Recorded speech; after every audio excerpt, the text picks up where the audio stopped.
अस्सलाम वालेकुम रहमतुल्लाह। आप में से कुछ लोग जानते होंगे कि डॉक्टर आफिया सिद्दीकी की बहन उनसे जाकर 20 साल बाद मुलाकात करके आई हैं अमेरिका में, अमेरिका की जेल में।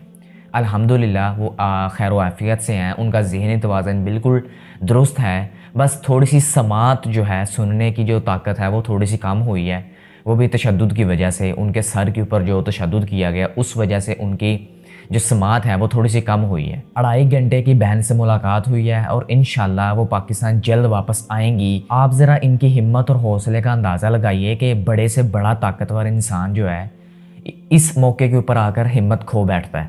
बड़े से बड़ा इंसान अपना ज़हनी तवाज़ुन खो बैठता है डिप्रेशन की वजह से, टेंशन की वजह से, तशद्दुद की वजह से। क्या क्या उन्होंने झेला होगा।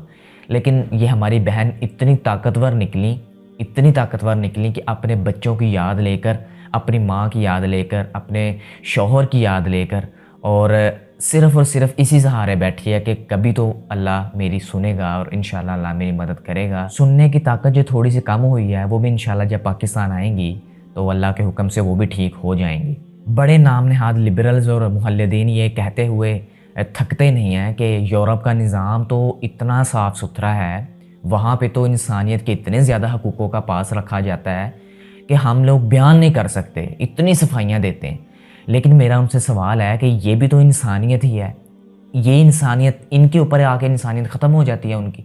जो 20 साल बाद अपनी बहन से मुलाकात करती हैं, लेकिन वो मुलाकात भी बराह रास्त नहीं होती, दरमियान में शीशे की दीवारें हैं। ये कैसी इंसानियत है कि एक बहन अपनी दूसरी बहन को, जो कि मज़लूम है, बेगुनाह है, उसको गले भी नहीं लगा सकती। शीशे दरमियान में हायल डॉक्टर आफिया सिद्दीकी ने अपनी बहन फौजिया को बताया है कि आप ही देखें मेरे ऊपर उन्होंने किस कदर तशद्दुद किया है, मेरे सामने वाले दांत तोड़ दिए हैं, मेरे सर के ऊपर इतना तशद्दुद किया है कि आज मुझे कम सुनाई देता है, मेरी समात कम हो गई है, मेरी सुनने की ताकत कम हो गई। डॉक्टर आफिया सिद्दीकी कहती हैं कि 20 सालों में तो मेरी अम्मी ने मुझे बहुत याद किया होगा, बहुत रोती होंगी ना मेरे लिए। फौजिया आप ही कहती हैं कि आफिया देखो मैं आपसे मिलने आ गई हूँ ना, तो अम्मी ने भी आना था, लेकिन अम्मी की तबीयत बहुत ज़्यादा ख़राब थी, तो उनकी टेंशन्स की वजह से वो नहीं आ सकी, क्योंकि सफ़र बहुत दूर का था, इस वजह से वो नहीं आ सकी।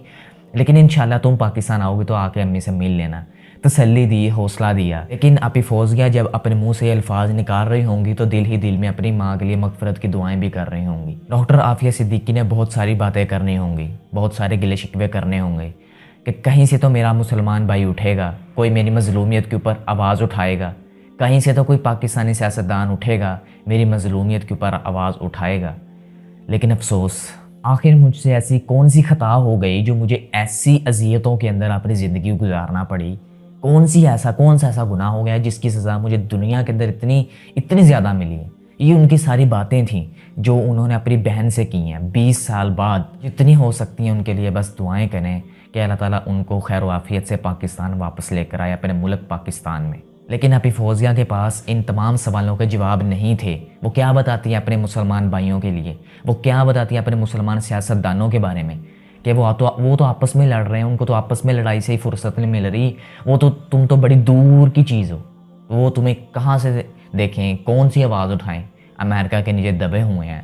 तो वो भूल जाओ, सियासतदान नहीं आपकी मदद कर सकते, अल्लाह इंशाल्लाह कभी मदद करेगा। और इतने में एक ऑफिसर आता है और आकर कहता है कि आपकी मुलाकात का टाइम ख़त्म हुआ है, ठीक है, अल्लाह हाफिज़। और ये जो तस्वीर आप सामने देख रहे हैं, ये तस्वीर काफ़ी बहुत सालों बाद जाकर डॉक्टर आफिया की आई हैं, जो कैदियों के लिबास में मलबूस हैं, लेकिन ऊपर उन्होंने सफ़ेद चादर ओढ़ रखी है, नकाब किया हुआ है।